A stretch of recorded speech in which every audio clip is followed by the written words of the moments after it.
नमस्कार सम्पूर्ण मित्रहरू, आज हामी यो मिनी टिलरको एक्सलपट्टिको वाइल सिल चेन्ज गर्दैछौँ। चेन्ज गर्नुभन्दा अगाडि हामीले गियर वाइल डाउन गरिसक्यौँ।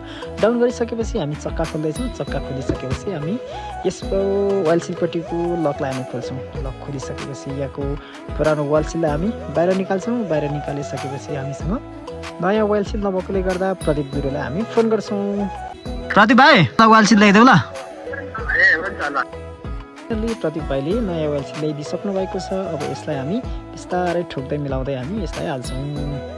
प्रदीप भाइ भनेको इलामदेखि सिद्धुङ्गाका लागि गाडी चलाउने गुरुजी हुनुहुन्छ। उहाँ एकदमै विश्वासिलो गुरुजी हुनुहुन्छ। तपाईँ पनि इलाम जानुहुन्छ भने प्रदीप भाइलाई सम्पर्क गर्न सक्नुहुन्छ। अब हामीले नयाँ वाइल सिल पनि हालिसक्यौँ। अब यसपछि हामी फेरि यो चक्कालाई यसरी फिट गर्छौँ। यसपछि हामी यहाँ मुनि ड्रिल नटलाई बन्द गरेर गियरलाई हामी भर्छौँ। अन्ततः हामीले यसरी वाइल सिल पनि चेन्ज गरिसक्यौँ। भिडियो कस्तो लाग्यो पक्कै पनि तपाईँहरूले प्रतिक्रिया दिनुहोला। हस् त, धन्यवाद छ।